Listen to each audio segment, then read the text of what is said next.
All right, thank you. Welcome back. So this is the last phase of the event, the research presentations by our doctoral candidates. Those of you who are maybe on Zoom or new to the university, our department has a doctoral program, a very unique program.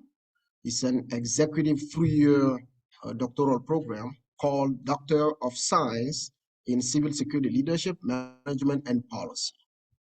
Students enter the program as a cohort, and then they move from 1 year to the next as a cohort. The program lasts 3 years. Now, in the last year, third year students are reaching the end. They are at a level where they are starting collecting data. Some may be analyzing data in order to complete the dissertation manuscript. So this particular year, we have a third year class composed of 5 students. 4 are here and 1 is on Zoom. So we'll be hearing from them in a minute, and I'll introduce them also in a minute. But if you are interested in our doctoral program, you see all the great work we do in this department in terms of research. If you think you would like to pursue your degree, doctoral degree with us, or you know someone who might be interested based on everything you've heard today, please reach out to me. My email is up there, okay? Just email me or go to our website. If you Google NJCU D.Sc, you'll see our website and you can get in touch with us, okay? That being said, let's see who we have. There we go. The first presenter among our doctoral candidates will be Ivan Lam. Ivan Lam will talk to you about his dissertation research. As I said, third-year students, all of them. After Ivan, we'll hear from Ike Ejikeme. Ike is on Zoom. Hopefully, Ike, you can hear me. If so, please type something in or raise your hand so that I am sure that I can hear you. Set. Oh, there we go. Yep. Yeah, I'm here. Ike is on Zoom right there. And then we'll have Eliza, who is also third year. She will be talking about an exciting topic. You all here, let you discover that. And not last, but Edwin Torres, also part of the third year class, and Joel Penzo on the other side. A lot of veterans among them. Some are working at DHS, different entities. So we are so glad to have such a diverse group of students. With that, I'll leave it up to Ivan to start.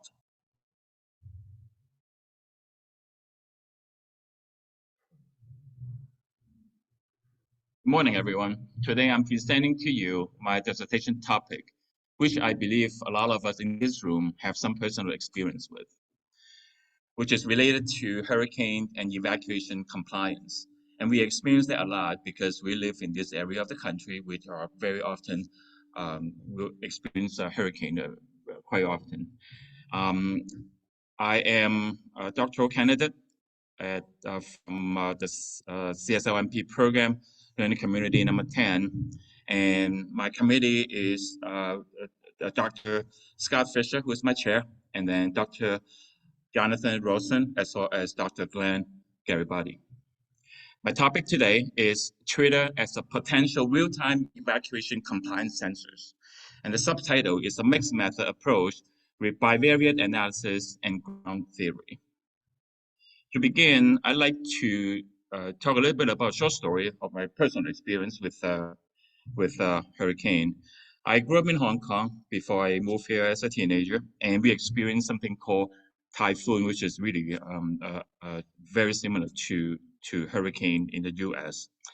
And every year in summer, we have plenty of rain, and because of the typhoon, and then they call it mudslide. And as a result, in a very unpredictable way, we can lose lives due to the tremendous damage mudslide can cause.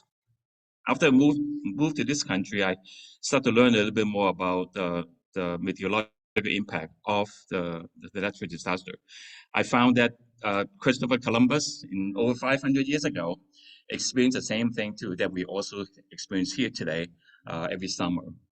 And based upon some of the advice that he received from the natives in the Caribbean, the Taino natives, and then he was advised during his fall trip to stay put, not to sail back to Spain. And as a result, I mean, his entire crew was safe. Another aspect about hurricane that really captured my attention is the amount of data, the richness of the data behind this phenomenon.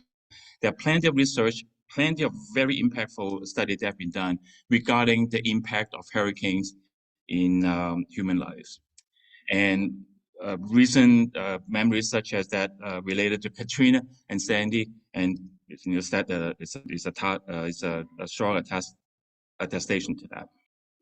And again, like I said, there are plenty of data that has been created and used for research in this particular area. So my research is started with a funnel. There's some very popular tool that we use in our class. And hurricanes evacuation is really the most effective countermeasures to save lives when we experience these extreme weathers. Unfortunately, the problem is the evacuation is never 100%.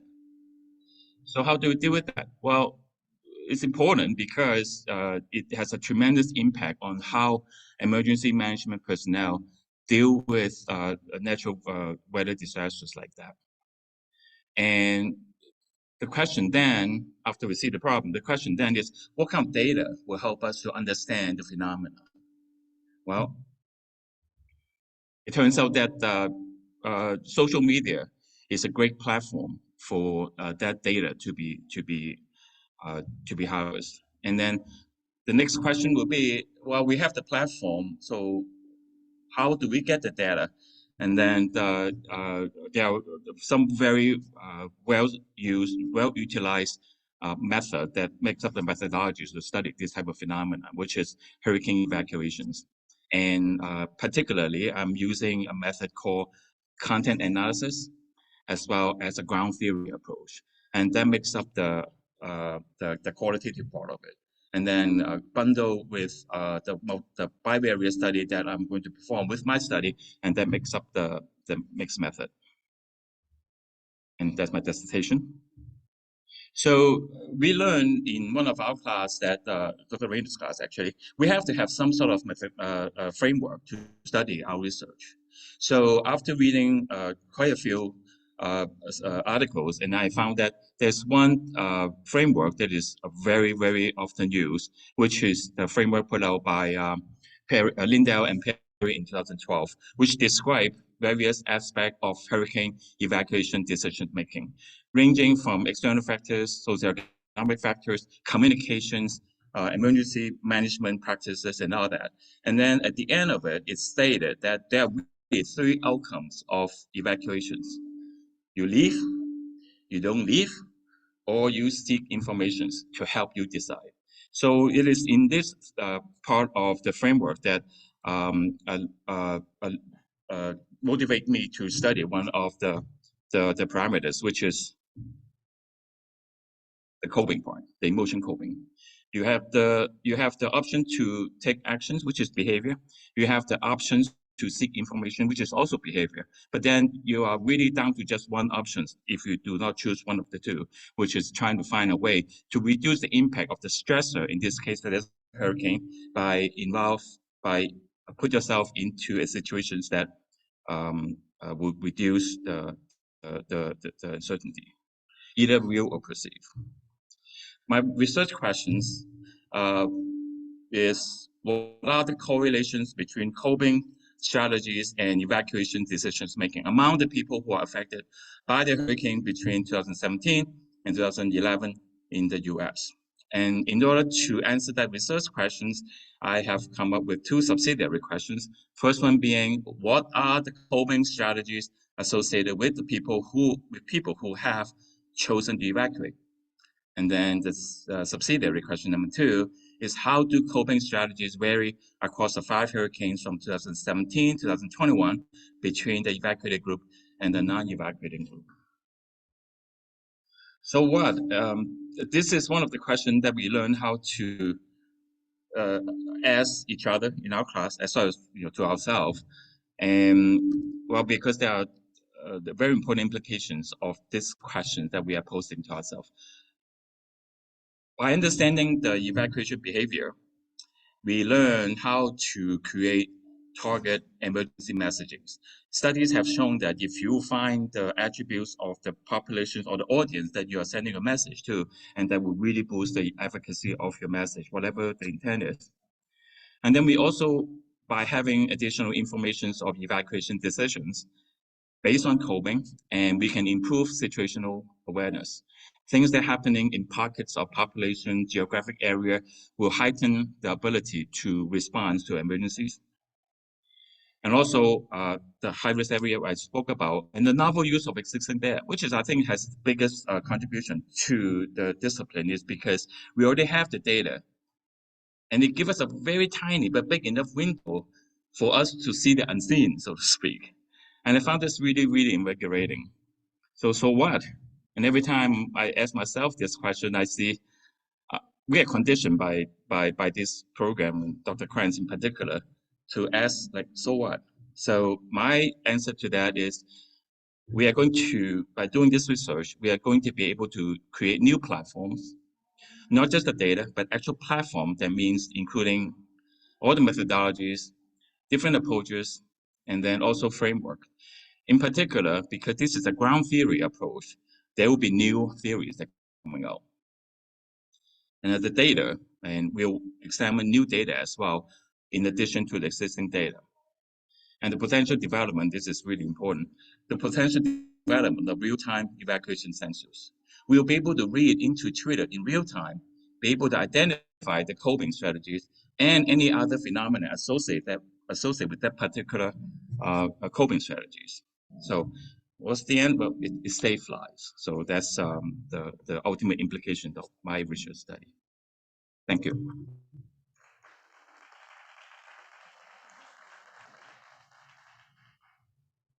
Thank you, Ivan. Next person that we have is Ike. Ike, please unmute yourself, turn your camera on, All right. Can you and hear you me? tell me when to push next. The next Can you, slide. can you hear me? Your valet for today. Dr. Kojo, can you hear me?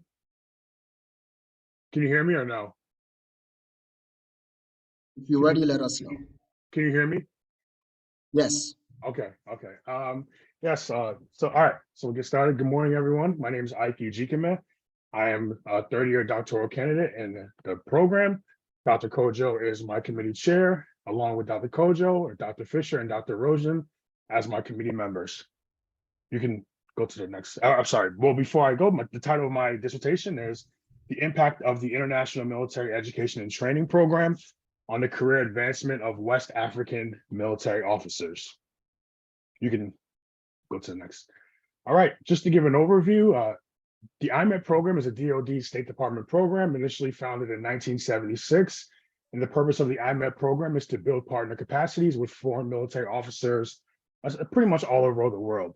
For the purpose of my study, I'm focusing on the West African region. So the overview of this research, the study uses a structured focus comparison of 4 West African countries to investigate how graduating from the United States General Staff College and the Army War College impacted the career advancement of West African military officers who participated in the IMET program.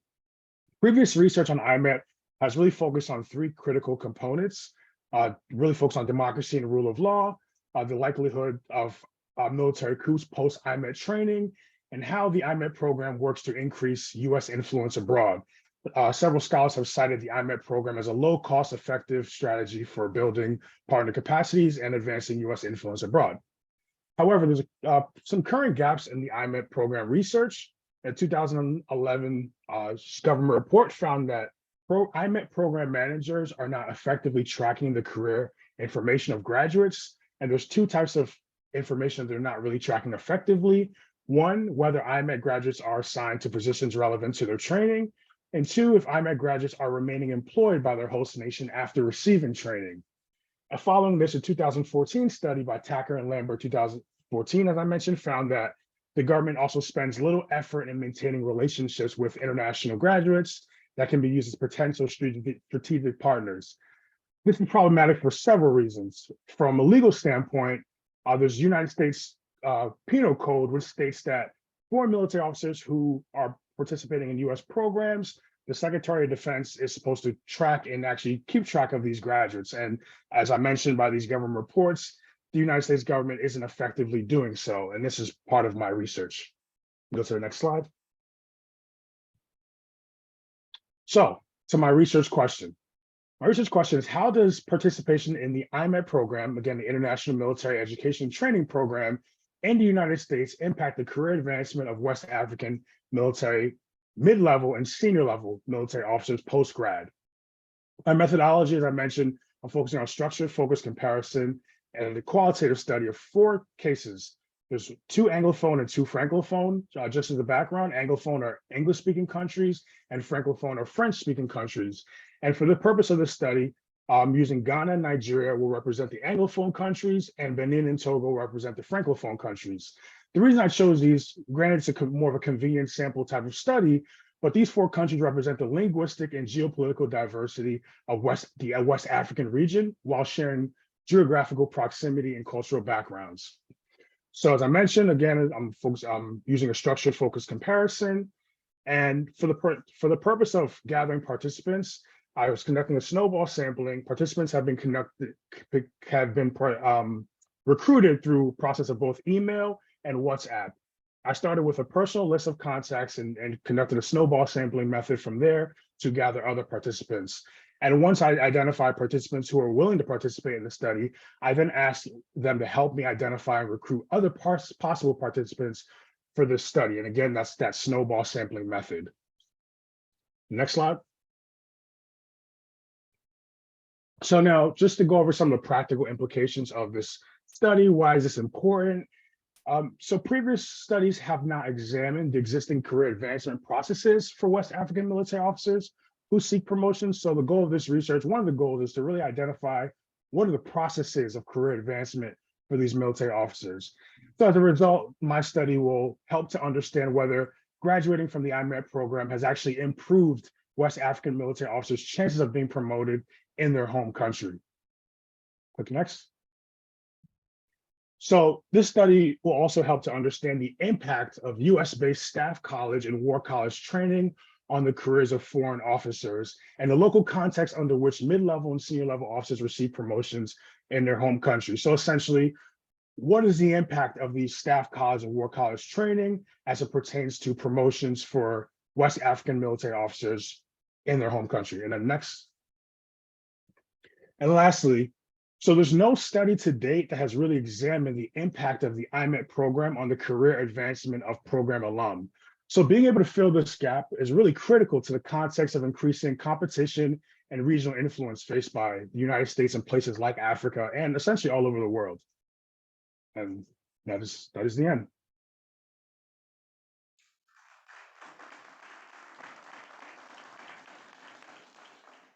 Thank you, Ike. And again, we'll have questions at the end if we still have time. Okay. All right, so please stay tuned. And next is Liza.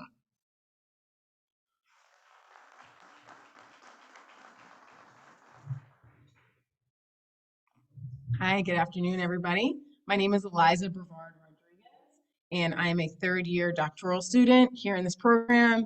Here you'll see my chair is Dr. Krantz, along with my committee members. Just to give a quick shameless plug for the program, is actually taking me 4 years because I was deployed during my first year. I sustained a severe injury that actually ended my 10-year military career. So being that this program is very veteran-centered, I appreciate the flexibility that this program has offered me to even get to this point of completion, and that it is so veteran-centered. So I will then segue into some places that have not been so centered, which brings me to my research. And I'm doing my study is called The Angry Black Woman Who Broke the Concrete Ceiling. And it's a phenomenological study that explores the lived experiences of Black women's ascendance to leadership in the protection industry.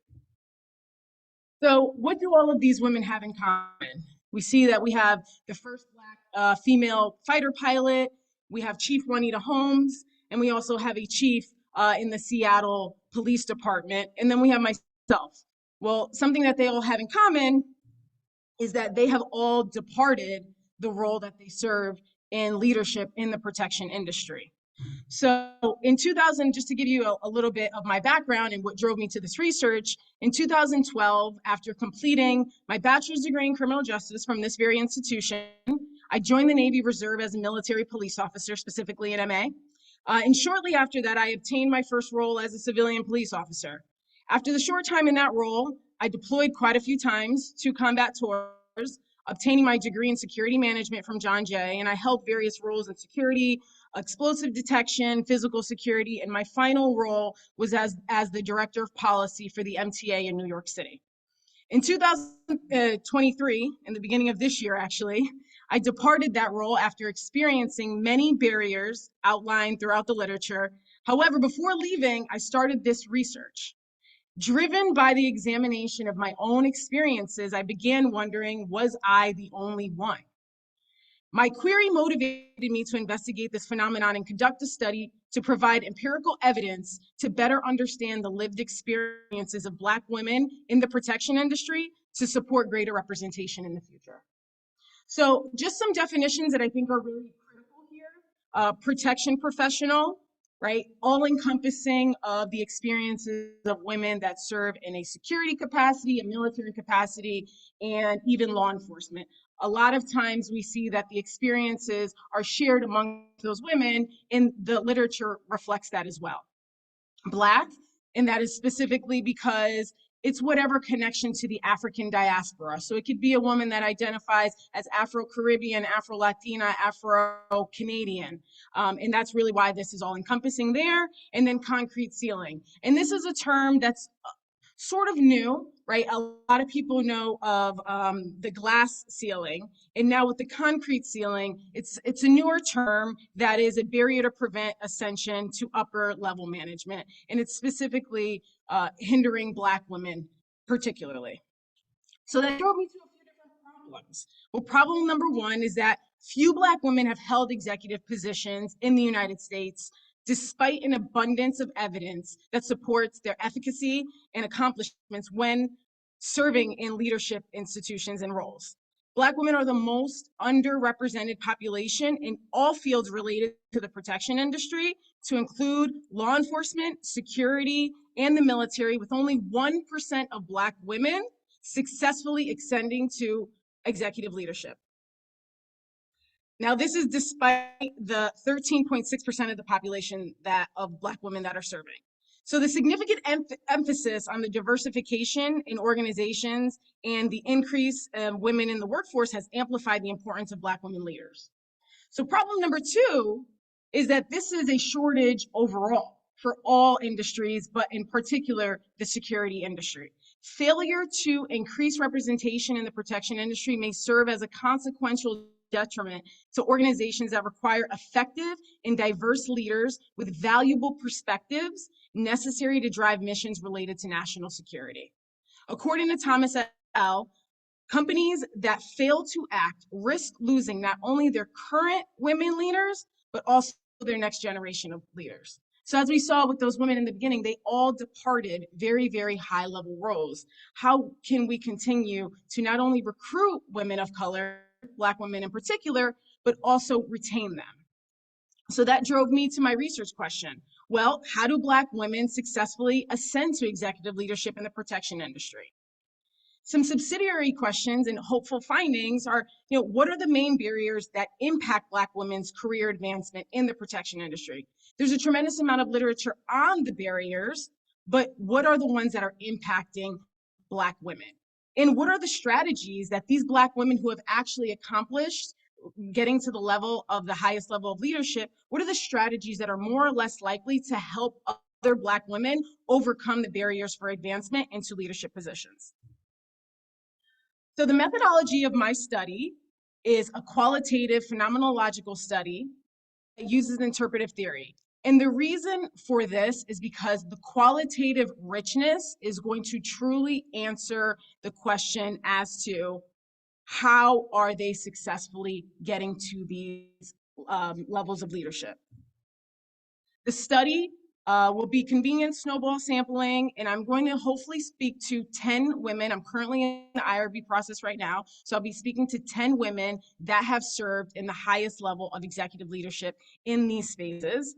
We'll have an in-depth interview, and the participants will, again, they'll be from trying to reach out to national organizations, Black law enforcement executives, women in the military that have been serving as executives, and also others alike.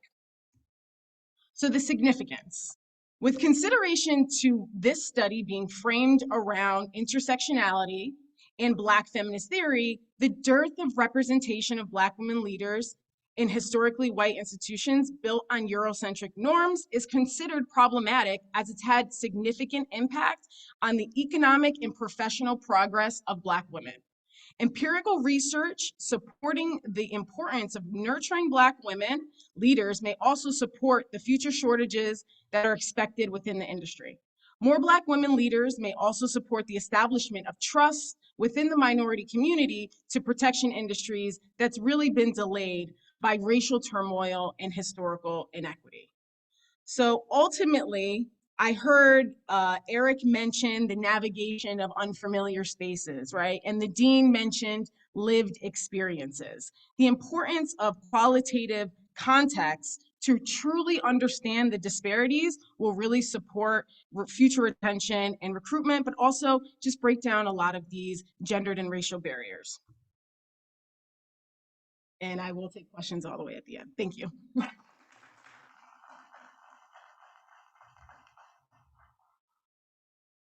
Thank you, Eliza. Next, we'll have Edwin. If you give me a second so I can plug this in. All right, perfect. Okay. All right, there we go.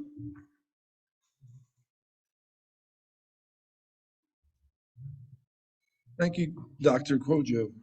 Good morning, everybody. Thank you for staying in the audience. I know it's been a long day. I'll be very brief, I promise. So my name is Edwin Torres. I'm a doctoral candidate with Learning Community number 10, LC, otherwise known as LC10.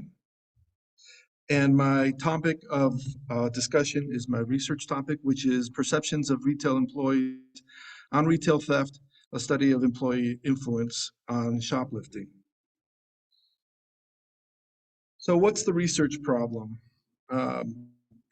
Recent media attention has gone on a phenomenon like swarming technique of shoplifting by organized groups of shoplifters, where they all coordinate, go into a store, clean it out, and then escape via a planned route, very planned operation, and very effective as far as impacting a store tremendously. Other media attention has gone to recent brazen acts of shoplifting by one or two individuals or even three individuals, which just walk into a store very calmly, start picking items off the shelf as onlookers and other shoppers are watching, and then leave the store as if nothing was going on. And if anybody attempts to try to stop them, then the violence erupts. So that was one of the things that actually got me motivated to start looking into that problem. And as I studied shoplifting in general, I was wondering, how big has this shoplifting been in recent years and historically? So annual shoplifting losses in the US have been $13 billion. And that's reported by NASP 2019. And what's NASP? NASP is the National Association for Shoplifting Prevention. They were established in 1977 for the purpose of studying and mitigating the shoplifting problem. So that's from 1977, and still we've got such a huge problem with shoplifting. Throughout history, studies have shown that employees have played a significant role in the realm of shoplifting. And according to Bailey 2006 and Tatham 1977, their research has suggested that 47%, up to 47% of all retail theft is attributable to employees. And one of the topics that are covered in their research is that of guardianship. So does the employee have guardianship over the store?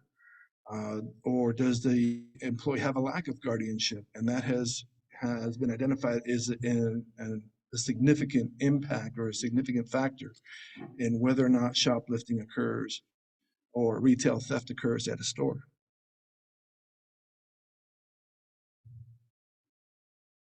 So the purpose of my research is to determine the perception of retail employees on retail theft and effectiveness of security measures designed to stop retail theft. And the primary research question was, what are the perceptions of retail employees on retail theft? So what's the so what? Historically, primary focus has been with the prevention of shoplifters coming into the store and stealing versus focusing on employees already in the store with essentially the keys to the castle. As the research prior with Bailey and Tatham, up to 47% of 13 billion in retail theft basically equals 6.1 billion attributable to employees in theft loss. So according to Bailey 2006 and Tatham 1974, employees are responsible for a substantial chunk of total retail theft. So what's the gap? These studies occurred in 1977 and 2006. So does that statistic still hold true 17 years later in 2023? And in terms of guardianship, where are employees now? Could employees be playing a role in assisting organized groups of shoplifters plan and execute their theft operations? Are employees more likely to steal from a store and blame it on shoplifters? And in the terms of Department of Defense, are employees an insider threat?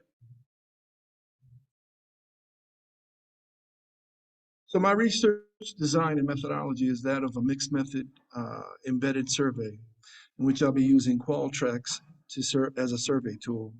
And the mixed methods will be 31 question survey. First 26 questions will be a 5-point Likert scale, and the remaining 5 will be open-ended. And I'm going to be surveying employees. So for an example, if the employee population size, entire population size is 409,000, and that would be attributable to a place like a chain of stores like Target nationwide, then my sample population would have to be 800, and with hopefully getting a target response of 384, and that'll give me a 5% margin of error and a 95% confidence level. So hopefully I can get that 384 response rate and have that target population to get that confidence level. The analysis will be done by quantifiably by SPSS. So my first half of first section of the survey will be now analyzed by SPSS, and then qualitatively by NVivo.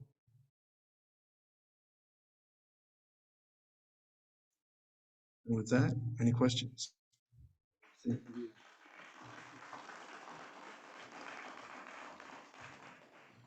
Thank you, Edwin. We will now turn to our last presenter of the panel, Mr. Joel Pencil.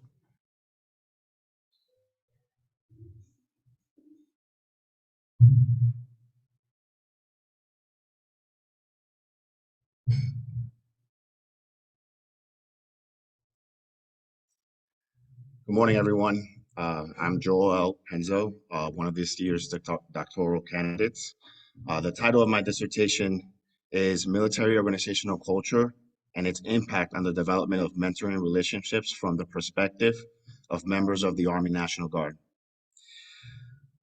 This study will examine which organizational culture type is being perceived by the members of the Army National Guard and the impact that perceived culture type may be having on the development of mentoring relationships among those service members. Army practitioners who have written in practitioner-based journals have indicated that experienced soldiers and Army leaders should consider themselves as stewards of the Army profession. These practitioners have claimed that as stewards, Army leaders should be establishing mentoring relationships that exchange knowledge to junior soldiers. Practitioner-based institutions, such as the Center of the Army Profession and Ethics, have indicated that mentoring within the Army has yet gotten the attention required. The practitioner-based literature has revealed that there is a desire for more or better mentorship within the Army. The review of scholarly research has revealed that the need for more empirical research. They would suggest that Army leaders are providing significant mentoring to their subordinates. The empirical research that exists has primarily examined if mandatory formal mentoring programs or informal mentoring programs would be better suited for the Army. Other studies have examined whether women or minority groups participating in mentoring relationships have benefited from such relationships. The Army has been the only military branch that has never officially mandated its members to participate in a mentoring program. By regulation, the Army defines mentorship as a voluntary developmental relationship that exists between a person of greater experience and a person of lesser experience that is characterized by mutual trust and respect. In other Army doctrinal publications, mentoring is mentioned as one of 3 roles a leader should play in the development of others. The other roles are counseling and coaching. While counseling focuses on past performances and coaching on present performances, mentoring is focused on future performance. Many scholarly researchers have indicated that mentoring can affect an organization's goal. The Army has many organizational goals for which mentoring could be an innovative tool. The Army uses a significant number of resources to educate the force on programs and policies regarding equal opportunity, sexual harassment and assault, suicide prevention and retention. Fostering a culture that brings about trust and nudges soldiers to adhere to these intended policy goals is very important to the Army. Scholars claim that mentoring has revealed as a helpful tool for organizations to achieve their organizational goals more effectively. Researchers such as Alma in 2018 have stated that mentoring has helped organizations attract and retain human capital. Other research such as Brad et al. Have found that mentoring relationships increase knowledge and wisdom for both the mentees and the mentors, as well as confidence, career motivation, commitment, and retention. As mentioned earlier, by regulation, the Army has indicated that mentoring should be purely voluntary, but has also promoted mentoring as a facet of stewarding the Army profession. Leading scholars such as Cram 1985 and in later years Cram and Ragan's 2007 have suggested that organizations' culture impacts the development of mentoring relationships. Therefore, this is my main research question. Could the Army's organizational culture impact the development of mentoring relationships among service members? I have proposed this research question because the literature review has revealed little empirical research on whether an organization's culture has influenced the development of mentoring relationships. The Army has 3 components: the regular Army, Army Reserves, Army National Guard. The full-time status of the regular Army members and the part-time status of the Reserves and National Guard members may appear to display different organizational culture types. Despite this appearance, the same Army regulation governs all 3 components. We only have one Army in the United States. By policy, the Army's top regional commanders and those of the states order Army leaders to put their people's well-being at the forefront. The idea of mentoring centers on the development of people. If my research uncovers significant findings between perceived organizational culture type and the development of mentoring relationships, leaders could use this knowledge to focus on fostering their organizational culture type that can assist them in the development of mentoring relationships that lead to positive organizational outcomes within the confines of a purely voluntary mentoring relationship. Within the scholarly community, this study could fill research gaps on how organizational culture types impact the development of mentoring relationships within the military. My peers and professors have indicated and concluded that a mixed method research approach should produce more comprehensive findings and strengthen the study's credibility. The mixed method design I have selected is called the nested approach, also known as the embedded method. This approach is usually adopted when time is restricted or more resources are needed. I will be collecting quantitative data using a combined questionnaire survey tool to measure the perceived organizational culture type and data indicating if mentoring relationships are occurring. The qualitative data will be collected through one-on-one structured interviews. The quantitative data will be analyzed using IBM's SPSS program and take precedence over the qualitative data, which will be analyzed for pattern generation through primary coding with the help of the in vivo software program.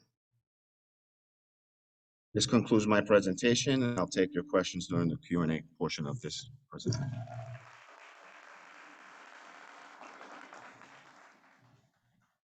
Thank you, Joel. With that, we have 10 more minutes.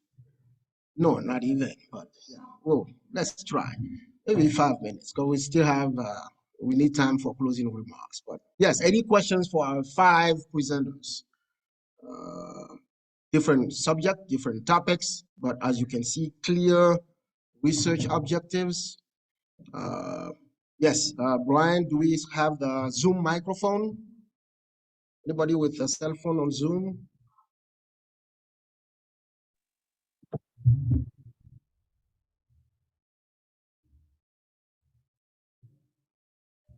Hold on, Brian. We need like for post on Zoom to hear you. This cell phone. Yeah, there we go.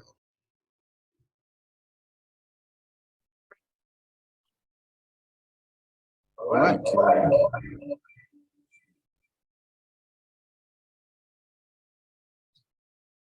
So if that works, okay. Good. Hi, I'm Brian Stanislaus from LC 11. 2 questions. One's for Alonzo, one for Eliza, I'm sorry. Alonzo, in terms of the research, you talked about the interview sessions. Because it's military based, do you expect to have any conflicts in interviewing military personnel, since there's a lot of secrecy there in your study?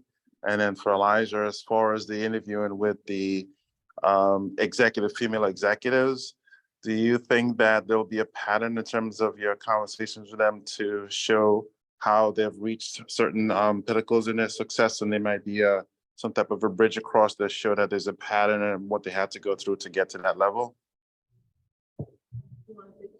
Sure.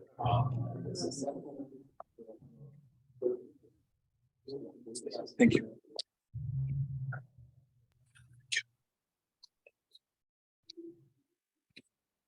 My topic is not highly controversial, so I shouldn't really receive that much pushback from participation from leaders. Maybe junior soldiers may feel hesitant to participate.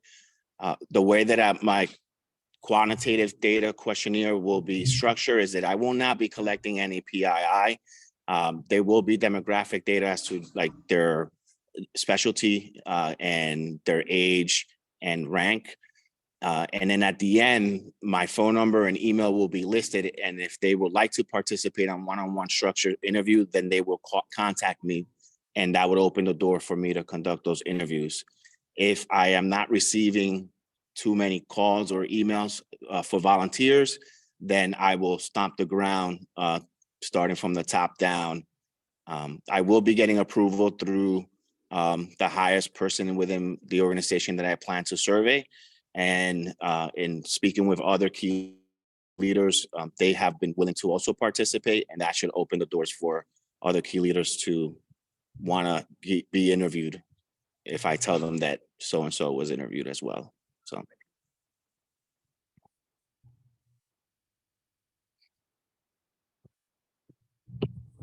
Yeah, Brian, thanks for your question. So I would say my hope is to find a pattern. However, I'm not driven by the hope, I'm driven by the evidence, right? So I think that there's a high likelihood that there will be a pattern, but I think it's fair to acknowledge that there are not that many Black women who have accomplished getting to that highest level, which is why this is a phenomenon in the first place. So by understanding their lived experiences, I hope that the research is going to at least identify some themes that are common amongst all of the women, and that there are patterns, so that we can use this research to inform future leaders and inform policy and make sure that we're breaking down the barriers that are existent for Black women at this time.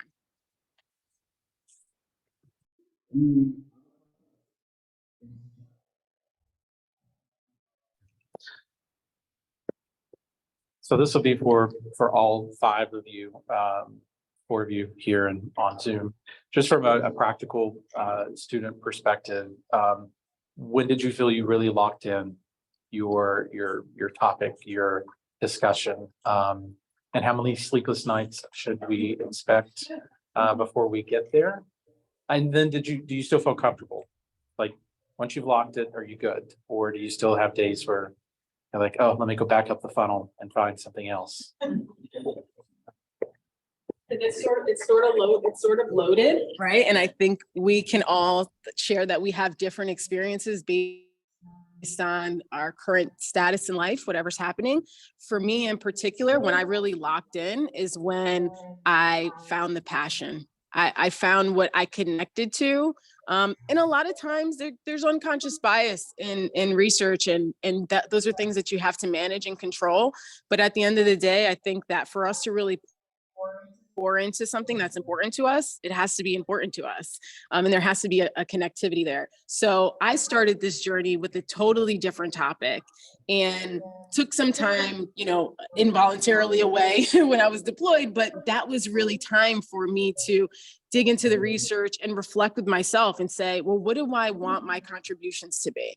As doctoral candidates and scholars, that is our role, is to, help support policy and legislation from an evidence-based perspective, but also to make great contributions to the literature. So what did I want that to be? I really tried to look at it more seriously, I guess you could say. And life is lifing, right? Life is lifing. I have a toddler, I have businesses, I was in the military, I deployed multiple times. Time management is key, but also making sure that this is really what you want.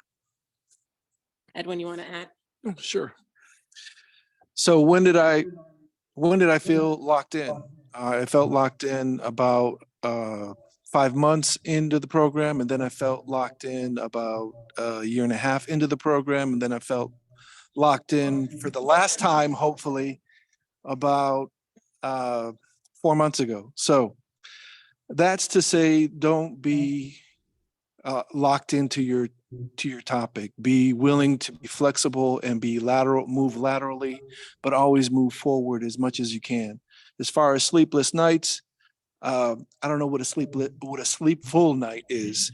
So I'm hoping that once this is all over and I defend, that the sleepful nights will come. But in speaking to my future colleagues, the doctors, they certainly still have sleepless nights. So I think that it is basically being a scholar at this level. There's a certain passion and commitment to research and study. So once we're done with these 3 years or 4 years, however long it takes us, I can't imagine sitting down and doing nothing. There is a passion to publish, there's a passion to research, and there's a passion to make an impact.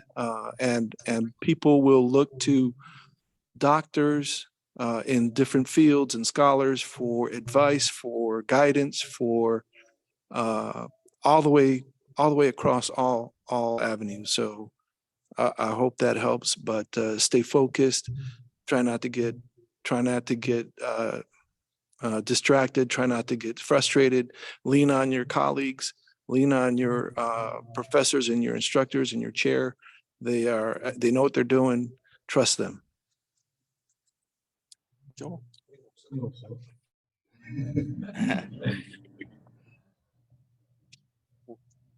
You want to ask another question? Yes. So we'll take that as the last question, and then if our panelists want to share final So thoughts. this question is for Joel. Joel, as far as your mentoring survey, are you looking at it from the perspective of the mentor or the mentee? And are you looking at enlisted or officers? Both, and so the key thing is our mentoring relationships being developed. So one of the questions will be, are you mentoring someone? Or if no, are you being mentored? And if no, then an open-ended question as to why do you believe you're not being mentored? And both enlisted and officers is what I will be surveying. Thank you. The key thing is I'm looking to see if mentoring relationships are being developed, and then measuring what culture type it's perceived by the members within the organization. My name is Ishmael again. I want to say a big congratulations to all of you for sticking together. I know this process is a very rigorous one, and it's not an easy journey for none of you. My cohort, our team currently is about a group of 6 or 7. And my question is, how did you guys try to stay together to make sure that you go through this program? Because I realize that the doctorate program is such that there are periods people fall off, or life will happen, or life is life in, as my sister said. But then I realized that one thing that holds this program together will be individuals supporting each other as much as possible. Although we have not agreed on a motto yet, which I was saying together, we stand divided before, because my goal is to ensure that every single member of my team complete this program. The question then is, what advice will you give to us to help us go through this program as a team together to the very end? But let's put some facts into the audience. So I started with LC7, and I'm here. I've seen a couple names from LC7 on a roster of returning students, and they're not here. And I was hoping to probably bump into them. And I'm not sure if anyone from LC7 actually got through, and that answers, are we staying in touch? And so that would be no. But in returning, when I met Ivan with LC 8, I believe, right? Yeah. So then that tells you Ivan is from LC 8, and now we're with LC 10, and there's 3 people here from LC 10, 2 here, 1 online. And the goal is for us to finish together, but yes, that could change. Life happens. Levels of where you're at with your dissertation happens. So, but that's why I put that last comment on my slide, chase your goals, continue moving forward. That's the only advice I can really give you. If I can add on to that, I was one of the original members of LC10. Our orientation consisted of 14 people. And we have dwindled down in these 3 years to 2, Ike and I. And I can tell you that Ike and I have had long hours of discussion of what the heck is going on, what do they want from us, can we make sense of this? And we leaned on each other right from the very beginning, and we've leaned on each other ever since.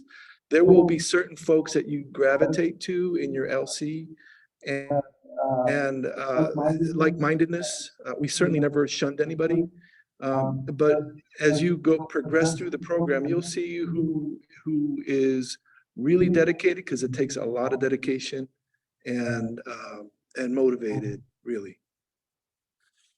Can I add briefly to that? Well, I'm going to try to give you a balanced answer. If it was easy, there would be more doctors in the world. There would be more people who have doctorates, right? There's winners and there's losers in life. It is what it is. Should you guys remain a team? Absolutely. But this is, you have to realize that this is also an executive level program, right? We all, when I say life is lifing, our depths of life are a little bit more intense than an average doctoral student. In my personal experience, my spouse and I are both going through this at the same time. And I experienced watching her cohort be very, very united. They're very, very close. I didn't necessarily have that same experience, but she doesn't have anybody in her cohort that's deploying, right? Or has a lot of children. So even for her, she's the one out of the group that always has the baby running around, whereas they have traditional experiences as students. So as arduous as the task that you're taking on will be, I want you to always remember to tap in with your team, but make sure that you keep yourself first and stay focused and stay disciplined. And don't let that could be a side mission, but your mission is for you to lock in and to get this done. Sure. You got 2 cents? I'm gonna add On the phone. something. So I think the one important thing, I started with LCA, which is a very cohesive group, and I took 2 years off because of job situations. But I draw a lot of energy from reading literatures. So every time we read a paper and I want to be able to write just like that. I want to be able to analyze just like that. I want to have my name on the front of a publication. So get a bunch of literature on your phone, on your iPad, put some in the bathroom, some by the nightstand, some in the, in the car even. And, every time when you get 10, 15 minutes and just go read. And I draw a lot of energy from that.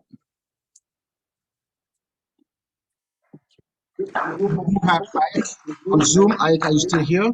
Yes. Can you hear me? All right. All You right. wanna share your thoughts? Yes. I wanted to piggyback. Can you guys, everyone hear me good?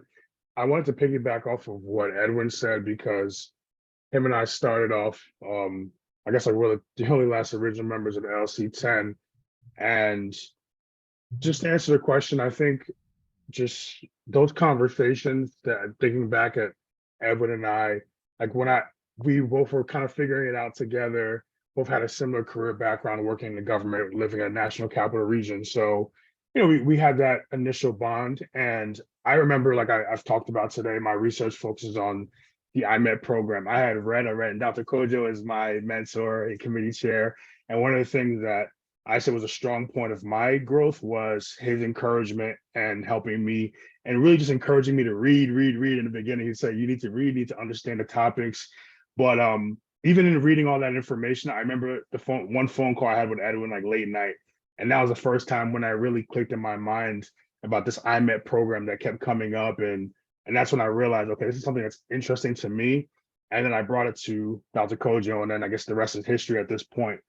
So ultimately, I think being able to reach out to other members of your team, and one of the strong suits for me as well is getting other feedback in class, like having other members of our committee, not just even the committee, but even your classmates give your feedback, whether it's feedback that you like or whether it's feedback that you don't like, but it's all constructive. And those have been some of the most pivotal things for me. So it includes like working closely with my mentor, talking on the phone outside of class with other members of the class, and then actually really taking that in-class feedback and then implementing it to your work, because everyone has different ideas, but it's all very valuable it could be very valuable to your research. So if you take those steps, I think you'd be very successful. And of course, dedicate your time, because a lot of it will be independent and you have to do a lot of the work at home or outside of work, if you have a family, things like that. So I think if you follow those steps and you're really dedicated, you can really succeed in this program. All right. Thank you.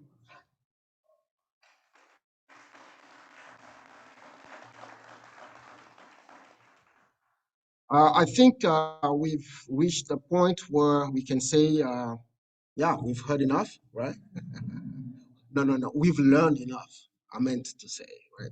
So yeah, I've seen these folks grow in the program, and it's just a joy to see that result. When you see them, Ike was telling you he came into the program, I want to do security cooperation, and then terrorism in Africa, and all those big things. I'm like, okay, you go read this, you go read that, you go read, you go read, you go read. And then one day he comes, actually, I found something, IMED program. I'm like, yeah, I'm an alumnus of the program. What? Yeah, that's how it goes. I knew from the beginning, but you go read first and then we'll talk later. Right? So yeah, and it's nice to see that growth. It's nice to see you guys listen. And it's nice to see you guys committed, right? So maybe a year from now, we'll be calling them Dr. So-and-so. I'm hoping that a year from now, even not a year, maybe 6 months, right?